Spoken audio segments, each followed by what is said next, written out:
শরৎকালের এই সকালের আকাশটা আমার খুব প্রিয়, যেন মেঘের বলাকা খেলে যায় পুরো আকাশ জুড়ে।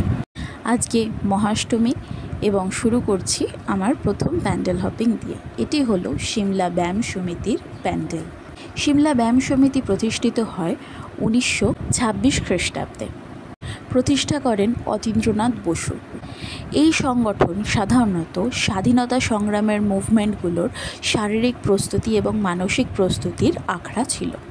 এখানে শরীরচর্চা, ব্যায়াম এবং তার পাশাপাশি স্বাধীনতা সংগ্রামের জন্য বিভিন্ন পরামর্শ, বুদ্ধি, আলোচনা, মিটিংস হতো। কিন্তু ইংরেজ আমল এগুলো তো প্রকাশ্যে করা চলে না, তবে উপায় কি? করতে হবে দুর্গাপুজো, তার আড়ালে চলবে স্বাধীনতা সংগ্রামের মুভমেন্টস। তো যেমন ভাবা তেমন কাজ। শুরু হলো রীতিনীতি, আচার অনুষ্ঠান মেনে দুর্গাপুজো, এক চালার দুর্গাপুজো।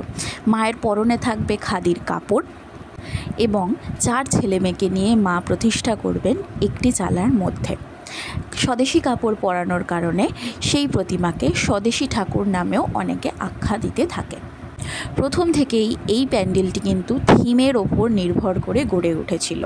বিভিন্ন স্বাধীনতার মুভমেন্টের থিম, তা পলাশির যুদ্ধ থেকে সিপাহী বিদ্রোহ, নেতাজির বৈপ্লবিক জীবনের নিদর্শন, চট্টগ্রাম অস্ত্রাগার লুণ্ঠন থেকে শুরু করে ক্ষুদিরাম বসুর ফাঁসি অবধি, বাঘা যতীনের বালেশ্বর যুদ্ধ থেকে শুরু করে মাতঙ্গিনী হাজরা সাহসী নিদর্শন, সমস্ত কিছুই থিম ছিল এই পুজোর।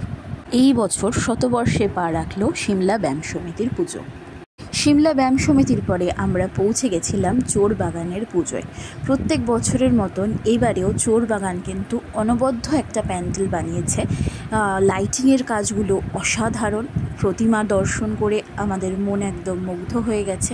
প্রতিমার আশেপাশটা অনেকটাই পরিষ্কার রেখেছেন মণ্ডপের সদস্যরা। আপনারা নর্থ কলকাতার প্যান্ডেল দর্শন করতে আসলে এই দুটো প্যান্ডেল অবশ্যই দেখবেন, সিমলা ব্যায়াম সমিতি এবং চোর বাগান।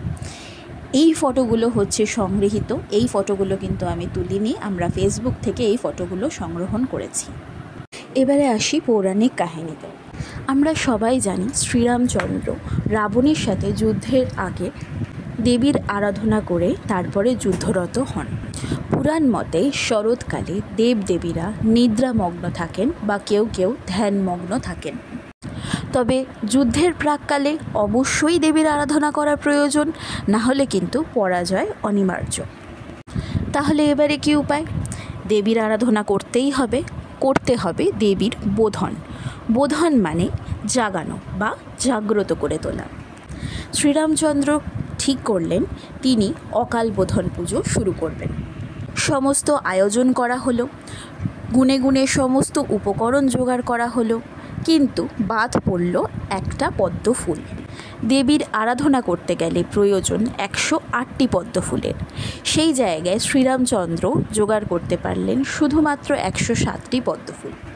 তিনি সিদ্ধান্ত নিলেন একটি পদ্মের পরিবর্তে তিনি তার চোখ আহুতি দেবেন, এবং আহুতি দেওয়ার ঠিক আগের মুহূর্তে দেবী প্রসন্ন হয়ে শ্রীরামচন্দ্রকে দেখা দেন এবং সাফল্যতার আশীর্বাদ দেন।